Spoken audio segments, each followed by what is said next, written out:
Hello students, previously we have discussed the photosynthesis and the events that occur in this process, but some of the students had doubts in this topic, so आज हम उन doubts को clear करेंगे.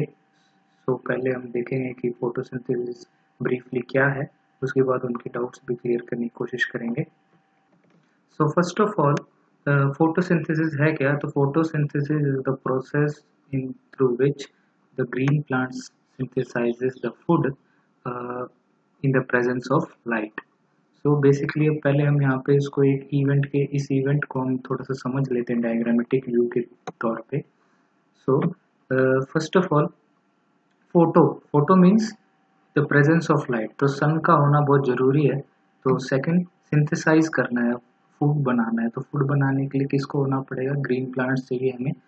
तो अब इस event को समझने के लिए क्या क्या हो रहा है यहाँ पे, इसको स्टेप बाय स्टेप देखते हैं. So first of all, plant है हमारे पास, सनलाइट है, तो फोटोसिंथेसिस होगी. इसके लिए हमें दो रॉ मटेरियल की ज़रूरत है, और वो दो रॉ मटेरियल क्या होंगे? एक तो होगा वाटर, जो कि रूट्स के थ्रू एब्जॉर्ब करेगा प्लांट, और दूसरी जो रॉ मटेरियल होगा वो होगा CO2, जो एटमॉस्फेयर से प्लांट लेगा. अब ये जब CO2 प्लस वाटर ये प्लांट लेगा, और सनलाइट की एनर्जी से इन दोनों को ब्रेक करके और क्या बनाएगा? फूड बनाएगा. और वो जो फूड बनेगा वो किस फॉर्म में स्टोर होता है प्लांट के अंदर? स्टार्च की फॉर्म में. तो अब इसको एक केमिकल इक्वेशन के तौर पे समझते हैं. तो फर्स्ट ऑफ ऑल, CO2 लिया प्लस वाटर लिया. अब ये दोनों कंपोनेंट्स हमने ले लिए प्लांट ने. अब इनको चेंज करेंगे in the presence of sunlight. अभी सनलाइट की एनर्जी को यूज करके इन दोनों केमिकल मॉलिक्यूल्स को, कंपोनेंट्स को हम ब्रेक करेंगे और रीअरेंज करके हमें क्या बनाना है? इसका ग्लूकोज बनाना है प्लांट को. अब ये सनलाइट जो है, ये सनलाइट ट्रैप कौन करेगा? सनलाइट ट्रैप करेगा क्लोरोफिल. ये क्लोरोफिल क्या है? ग्रीन पिगमेंट होता है. जो भी ग्रीन पार्ट है प्लांट का, चाहे वो स्टेम है चाहे वो लीफ है, उसके पास ये क्लोरोफिल पिगमेंट पड़ा होता है. और कहाँ होता है? ये क्लोरोप्लास्ट के अंदर एक ग्रीन पिगमेंट होता है जिसका नाम है क्लोरोफिल.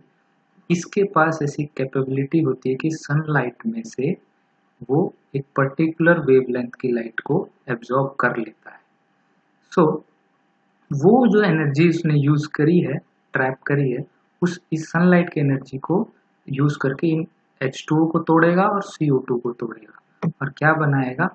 ग्लूकोज बनाएगा. C6H12O6 ये ग्लूकोज बनेगा इन द फॉर्म ऑफ स्टार्च और स्टोर हो जाएगा किसमें? प्लांट्स में. जब ये बन जाएगा, साथ के साथ में दो चीजें और निकलेंगी. पहली बात निकलेगी H2. तो water in the form of vapours की फॉर्म में लीफ से कुछ वाटर बाहर निकल जाएगा, इवेपोरेट हो जाएगा, एनवायरनमेंट में आ जाएगा. और दूसरा oxygen in the form of gas, oxygen भी लीव्स के थ्रू बाहर आ जाएगी. तो जो हम बहुत ही बचपन से पढ़ते आते हैं कि जो ग्रीन प्लांट्स हैं, ग्रीन प्लांट्स ग्रो करने चाहिए क्योंकि ये एनवायरनमेंट को क्लीन करते हैं. कैसे क्लीन करते हैं? कि CO2 ले लेते हैं और बाहर O2 छोड़ देते हैं. तो ये बेसिकली ये एक केमिकल इक्वेशन है फोटोसिंथेसिस की. इसको आपने यहीं पे समझ लिया. अब इसके बारे में ये इक्वेशन कैसे हुई है, इसमें स्टेप बाय स्टेप इवेंट्स में थोड़ा सा और ब्रीफली इसको समझते हैं. So first of all, photosynthesis. अब क्या क्या इवेंट होंगे इसके अंदर? सबसे पहला जो हमने देखा, absorption of light by chlorophyll. तो जो क्लोरोफिल पिगमेंट है क्लोरोप्लास्ट के अंदर होता है, और वो क्लोरोप्लास्ट के अंदर ये जो क्लोरोफिल पिगमेंट है ये लाइट को एब्जॉर्ब करेगा. अब लाइट को एब्जॉर्ब करने के बाद सेकेंड स्टेप क्या होगा? Conversion of light energy into chemical energy and splitting of water molecule into hydrogen and oxygen. तो जो हमने पहले पिछली इक्वेशन में देखा था कि जो वाटर है वो स्प्लिट हो जाएगा H+ और O2 में, यानी हाइड्रोजन और ऑक्सीजन के अंदर. और वो करेगा कौन? Light energy. तो लाइट एनर्जी, ये जो केमिकल एनर्जी है वो वाटर को स्प्लिट कर देगी और किसमें? हाइड्रोजन प्लस ऑक्सीजन में. एंड थर्ड इवेंट क्या होगी? Hydrogen reduces CO2 and synthesizes glucose. Reduction of CO2 into carbohydrates. तो उस रिएक्शन को वापस रिमेम्बर करते हुए हम देखते हैं कि जैसे कि CO2 था, इस CO2 सबसे पहली इवेंट क्या हुई है, एब्जॉर्प्शन ऑफ लाइट हुआ है, लाइट सनलाइट एब्जॉर्ब कर ली क्लोरोफिल ने, उसके बाद में conversion of light energy into chemical energy and splitting of water molecule. अभी लाइट एनर्जी को केमिकल एनर्जी में कन्वर्ट करने के बाद में इस वाटर को स्प्लिट करना है, H2O ब्रेक हो गया है H में, H हाइड्रोजन मॉलिक्यूल में और ऑक्सीजन के मॉलिक्यूल में। अब हाइड्रोजन जो यहाँ से निकला है, ये हाइड्रोजन इस CO2 को रिड्यूस करेगा, मतलब इसको तोड़ेगा और उसके बाद में सिंथेसाइज करेगा ग्लूकोज को, यानी reduction of CO2 into carbohydrates. तो ये ग्लूकोज होता है वो एक क्या है, कार्बोहाइड्रेट का मॉलिक्यूल होता है। तो ये H+ फिर इसको ब्रेक करके CO2 को और कार्बोहाइड्रेट बना देगा इसके साथ जुड़ के। तो ये कहलाता है क्या, थर्ड स्टेप। तो all these events can be categorized into two main phases. First is light phase and second one is dark phase. तो पहला क्या है, लाइट फेज जिसमें सनलाइट की यूज हुआ है, और second phase is dark reaction. तो डार्क रिएक्शन क्या है, स्प्लिटिंग ऑफ CO2 यानी रीअरेंजिंग या कहने की reduction of CO2 into carbohydrates. तो ये होता है हमारा डार्क रिएक्शन। और लाइट रिएक्शन में क्या होगा कि वाटर स्प्लिट होगा और ऑक्सीजन गैस इवॉल्व हो जाएगी, निकल जाएगी बाहर। तो ये होता है हमारा light reaction and dark reaction. तो आपको काफ़ी बच्चों को इसके अंदर इसी पोर्शन के अंदर बड़ा डाउट था इस थर्ड पॉइंट के अंदर, और लाइट रिएक्शन और डार्क रिएक्शन क्या होता है। तो इसको हम एक और डायग्रामेटिकली समझने की कोशिश करते हैं कि भी और इसमें कैसे हो रहा है। तो आप और जूम आउट हो जाओ, अपने व्यूज़ को थोड़ा सा और मतलब एनहांस करो। सोचो कि ये एक लीफ का स्ट्रक्चर है और लीफ के स्ट्रक्चर के अंदर जो स्टोमेटा था उस स्टोमेटा के अंदर क्लोरोप्लास्ट है। तो ये किसका स्ट्रक्चर है, क्लोरोप्लास्ट का। अब दो इवेंट्स होंगी, लाइट रिएक्शन होगा और डार्क रिएक्शन होगा। वो कैसे होगा, इसी क्लोरोप्लास्ट के अंदर होगा, और क्लोरोप्लास्ट के अंदर कहाँ पे क्या हो रहा है वो हम देखते हैं, ताकि समझ में आए कि लाइट रिएक्शन और डार्क रिएक्शन हो क्या रही है। So first of all light reaction. तो लाइट रिएक्शन के अंदर ये क्या है, क्लोरोप्लास्ट के अंदर ये एक डिस्क, ये सेकंड डिस्क, ये थर्ड डिस्क, ये डिस्क क्या है, ये थैलेकॉइड्स हैं। क्या है ये, थैलेकॉइड्स। अब क्या होगा, जैसे ही सनलाइट आती है, सनलाइट को यूज करके और H2O जो रूट्स के थ्रू प्लांट ने एब्जॉर्ब किया है, इस सनलाइट को ट्रैप करेगा कौन, थैलेकॉइड, यानी क्लोरोप्लास्ट। थैलेकॉइड के अंदर क्या छोटे छोटे मॉलिक्यूल्स हैं, किसके, क्लोरोफिल के। वो क्लोरोफिल के मॉलिक्यूल इस लाइट एनर्जी को ट्रैप कर लेंगे। वाटर एब्जॉर्ब होकर यहाँ पे पहुंच चुका है, तो ये सनलाइट की एनर्जी को इस यूज करेंगे इस वाटर को तोड़ने में। तो वाटर टूट गया, तो H अलग हो गया और O2 अलग हो गया। तो O2 जो हुआ अलग, वो O2 बाहर आ गया, जो एंड प्रोडक्ट था जो आपने पिछले रिएक्शन में देखा। अब ये जो H+ निकला है ना, ये H+ कन्वर्ट हो जाएगा ATP और NADPH में, और ये मतलब कि एक इलेक्ट्रॉन जाएगा और वो बाहर निकलेगा किसमें, इस सरफेस में। ये जो ग्रीनिश सरफेस दिख रहा है इसे कहते हैं हम,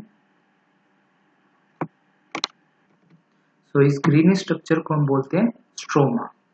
तो स्ट्रोमा के अंदर वो ये ATPs या NADPH निकलेंगे, यानी वो H जो रिड्यूस हुआ था वो इलेक्ट्रॉन की फॉर्म में आएगा, और जो यहाँ पे CO2 आई थी, जो सेकंड रॉ मटेरियल जो हमने फोटोसिंथेसिस में लिया था CO2, वो CO2 आएगी। और ये केल्विन साइकिल है, ये एक फेज है जिसके अंदर CO2 रिड्यूस होती है शुगर के अंदर, तो उसको हम केल्विन साइकिल बोलते हैं। ये 11th क्लास का टॉपिक है, ये बाद में देखेंगे। सो अब बेसिकली आप यहाँ पे ये समझ लो कि CO2 जो थी, CO2 अंदर आई और उसको इस H+ की मदद से रिड्यूस किया गया, और क्या निकल गया, शुगर निकल गया। तो इस तरीके से चलती है हमारे photosynthesis reaction, light reaction plus dark reaction. तो first of all light reaction में जो होता है वो प्रोडक्ट यूज किया जाता है डार्क रिएक्शन में, और डार्क रिएक्शन के थ्रू हमारे को क्या मिलता है, शुगर यानी हमें फूड बनाता है प्लांट। तो ये था हमारा फोटोसिंथेसिस और लाइट रिएक्शन और डार्क रिएक्शन की इवेंट्स। अब हम देखते हैं इसके बीच में डिफरेंसेस क्या क्या होते हैं। ये बहुत इंपॉर्टेंट है, कई बार बोर्ड में पूछा जाता है। तो लाइट रिएक्शन और डार्क रिएक्शन है क्या? First of all light reaction का टॉपिक है रिक्वायरमेंट्स ऑफ लाइट। तो लाइट रिएक्शन में तो ऑब्वियसली नाम ही है कि रिक्वायर्ड होगा, तो लाइट की ज़रूरत है लाइट रिएक्शन में। और क्यों ज़रूरत है? क्योंकि हमने पहले देखा कि इसमें वाटर को स्प्लिट करना है हमें और H+ चाहिए हमें। डार्क रिएक्शन में कोई ज़रूरत नहीं है, हमें कोई लाइट की रिक्वायरमेंट नहीं है। सेकेंड इज कहाँ पे ये होता है? तो लाइट रिएक्शन कहाँ होती है? ग्रेना में। तो ग्रेना क्या होता है? ग्रेना बेसिकली क्या है? तो ये जो थैलाकॉइड की एक डिस्क, दो डिस्क, तीन डिस्क, ये डिस्क जब जुड़ जाती है एक साथ में, इस एक डिस्क को तो थैलाकॉइड बोलते हैं और इन सारे डिस्क को कंबाइंडली हम बोलते हैं ग्रेना। सो ये जो लाइट रिएक्शन होती है ग्रेना पार्ट में होती है क्लोरोप्लास्ट के, और जो डार्क रिएक्शन होती है वो स्ट्रोमा रीजन में होती है क्लोरोप्लास्ट के। तो ये भी क्लियर हो गया पॉइंट। नेक्स्ट पॉइंट आता है हमें, जैसे कि यहाँ पे डायग्राम में दिखाया जा रहा है कि ये जो स्टैक्स हैं, इन्हें थैलाकॉइड के स्टैक्स, इन्हें ग्रेनम बोला जाता है, ये स्ट्रोमा है। तो जो लाइट रिएक्शन हो रही है वो इन ग्रेनम्स के अंदर हो रही है, और जो डार्क रिएक्शन हो रही है वो स्ट्रोमा रीजन के अंदर हो रही है। नेक्स्ट आता है हमारा पॉइंट एटीपी और NADPH की सिंथेसिस। लाइट रिएक्शन के अंदर एटीपी और NADPH प्रोड्यूस होता है, और डार्क रिएक्शन के अंदर ये जो एटीपी और NADPH प्रोड्यूस हुआ है वो यूज किया जाता है। अब यहाँ पे बात आती है कि कईयों को डाउट था कि भी एटीपी और NADPH2 होता क्या है। तो बेसिकली एटीपी क्या है? एटीपी की फुल फॉर्म ध्यान से पढ़ लो, क्योंकि कई बार कंपटीशन में पूछा जाता है। एटीपी की फुल फॉर्म होती है एडेनोसिन ट्राइफॉस्फेट। एडेनोसिन का मॉलिक्यूल है, उसके साथ 3 फॉस्फेट के मॉलिक्यूल जुड़े होते हैं। जब ये ऐसा हो जाता है तब ये एक हमारे लिए एक मॉलिक्यूल बनता है। और ये मॉलिक्यूल का काम क्या है? सबसे पहले इसको जाना किस नाम से जाता है? Energy currency of life. तो जिस भी ऑब्जेक्ट के अंदर या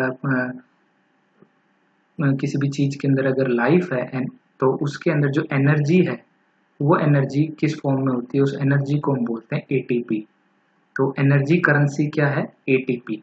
सेकंड, ये करता क्या है? इसका काम है कि एनर्जी मतलब स्टोर करना, और जहाँ पे भी ज़रूरत है वो एनर्जी को वहाँ पे ट्रांसपोर्ट करना। किसी भी सेल को एनर्जी की ज़रूरत है तो वो एनर्जी की भरपाई किससे की जाएगी? एटीपी के मॉलिक्यूल से। जैसे ही किसी भी सेल को एनर्जी की जरूरत होगी तो एटीपी के मॉलिक्यूल्स उस सेल तक पहुंचा दिए जाएंगे। तो ये होता है एटीपी। NADPH2 भी सेम ही काम है, सेम ही फंक्शंस होते हैं इसके जैसे कि एटीपी है। एटीपी और NADPH2 कुछ डिफरेंट नहीं है, बस स्ट्रक्चर और मॉलिक्यूल्स का डिफरेंस है बस इसमें। तो NADPH क्या होता है? फुल फॉर्म इसका जनरली याद रखने की जरूरत नहीं है, बट फिर भी मैं आपको बता देता हूँ। NADPH की फुल फॉर्म होती है निकोटाइनामाइड एडिनाइन डाइन्यूक्लियोटाइड हाइड्रोजन। अब इसका काम क्या है? ये क्या होता है? फर्स्ट स्टेज में प्रोड्यूस होता है, product of first stage of photosynthesis. यानी फोटोसिंथेसिस में जो लाइट रिएक्शन प्रोड्यूस हुआ है वो उसके अंदर पहला स्टेज में ये प्रोड्यूस होएगा NADPH2, और ये फ्यूल की तरह काम करेगा। यानी जो डार्क रिएक्शन में CO2 को रिड्यूस करना है और इसको फिक्स करना है शुगर के अंदर, इस CO2 को कार्बोहाइड्रेट बनाना है, तो ये फिक्स करने के लिए ये फ्यूल की तरह काम करेगा। CO2 को तोड़ेगा, H+ को जोड़ेगा और रीअरेंज करके ग्लूकोज का मॉलिक्यूल बनाएगा। तो fuse the reaction that takes place in the second stage of photosynthesis. तो यहाँ से आपको समझ में आ गया होगा कि एटीपी और NADPH2 क्या होता है। तो एटीपी और NADPH2 लाइट रिएक्शन में बनते हैं और फिर उनकी मदद से डार्क रिएक्शन के अंदर CO2 का फिक्सेशन होता है, इसके अंदर कार्बोहाइड्रेट के अंदर कन्वर्ट हो जाते हैं। अब शुगर फॉर्मेशन, तो अभी तक आपको क्लियर हो गया होगा कि लाइट रिएक्शन में कोई शुगर फॉर्मेशन नहीं होती है, सिर्फ यहाँ पे क्या होता है? ऑक्सीजन की फॉर्मेशन होती है। शुगर फॉर्मेशन किधर होती है? कार्बोहाइड्रेट किधर बनते हैं? डार्क रिएक्शन के अंदर बनते हैं। तो release of oxygen, yes, light reaction में रिलीज ऑफ ऑक्सीजन होता है, बट इन डार्क रिएक्शन कोई भी रिलीज नहीं होता है, ऑक्सीजन, सिर्फ क्या बनता है, कार्बोहाइड्रेट, शुगर बनता है। सो नेक्स्ट डाउट था बच्चों का कि गार्ड सेल्स क्या होते हैं, क्लोरोप्लास्ट कहाँ प्रेजेंट होता है, ये ओपन और क्लोज कैसे होता है। तो जैसे ही लाइट आती है, जैसे ही लाइट ग्रीन पार्ट्स पे पड़ेगी, लीव्स पे और स्टेम पे, तो वैसे कि जैसे इन द सेंस यानी जब सनराइज होगा तो सनराइज होते के साथ ही ये जो गार्ड सेल्स हैं ये लीफ के अंदर होते हैं। लीफ के पास में छोटे छोटे आपको माइक्रोस्कोपिक स्ट्रक्चर्स दिख जाते हैं अगर आप ध्यान से देखो तो ये जो गार्ड सेल्स हैं ये जैसे ही सनलाइट आएगी, सनराइज होगा, दिन उगेगा, दिन उगते के साथ ही जैसी लाइट आएगी तो यहाँ पे इस गार्ड सेल्स के अंदर पानी पहुंचेगा, इसके अंदर गार्ड सेल्स के। गार्ड सेल्स मतलब नाम से ही पता चल रहा है ये गार्ड कर रहे हैं, किसको गार्ड कर रहे हैं, बेसिकली ये इस ओपनिंग को गार्ड कर रहे हैं, ठीक है। और इसके नीचे क्या पड़ा है, इसके नीचे क्लोरोप्लास्ट और ये सब चीजें पड़ी हैं नीचे। तो ये बेसिकली इन गार्ड सेल्स का काम क्या है, इसको प्रोटेक्ट करना, इसको स्टोमेटल पोर को या स्ट्रोमा को। तो गार्ड सेल्स के बाद में गार्ड सेल्स अब काम कैसे करती हैं, जैसे ही पानी आएगा, पानी कब आएगा, जैसे ही सनराइज होगा, लाइट पड़ेगी, लाइट पड़ते के साथ ही ये गार्ड सेल्स के अंदर पानी आ जाएगा और पानी आते के साथ ही ये स्वेल अप कर जाएंगे, ठीक है, टर्जिड हो जाएंगी। टर्जिड का मतलब ये स्वेल अप हो जाएंगी, स्वेल अप होते के साथ ही क्या हो जाएंगी, फूल जाएंगी और ये जो पोर है ये ओपन हो जाएगा और इसके थ्रू फिर क्या जाएगा, CO2 अंदर चली जाएगी और O2 यहाँ से रिएक्शन खत्म होने के बाद O2 यहाँ से बाहर निकल जाएगी। और जैसे ही डार्क रिएक्शन, मतलब डार्क रिएक्शन बोल रहा हूँ यहाँ पे, जैसे ही रात होगी सनलाइट चली जाएगी, सनलाइट जाते के साथ ही अब ये अगर खुला रह गया तो यहाँ से ऑक्सीजन के साथ साथ वाटर वेपर्स की भी यहाँ से रिड्यूस होता रहता है, बाहर जाता रहता है एनवायरनमेंट। तो अगर कंटिन्यूसली अगर वाटर बाहर जाता रहेगा तो एक पौधे को, एक ट्री को, एक प्लांट को पानी की क्या हो जाएगी, स्कैर्सिटी आ जाएगी, कमी पड़ जाएगी। तो उस कमी को रोकने के लिए इस पोर को बंद करना पड़ेगा कि पानी लॉस ना हो, ट्रांसपिरेशन, जो evaporation of water from leaf surfaces जो आपने 8th क्लास में पढ़ा है वो यही है कि भी यहाँ से पानी इवेपोरेट होता है। तो इसको बंद करना पड़ेगा जैसे ही अंधेरा हो जाता है। तो इसको बंद करने के लिए क्या होगा, जैसे पानी इसके अंदर आया था तो ये स्वेल अप हो गया था, तो पानी क्या हो जाएगा, यहाँ से रिड्यूस हो जाएगा, बाहर आ जाएगा, मेसोफिल सेल्स में पहुंच जाएगा यहाँ पे और ये क्लोज हो जाएगा, ठीक है, ये सिकुड़ जाएगी और सिकुड़ने के बाद में ये पोर जो था वो क्लोज हो जाएगा।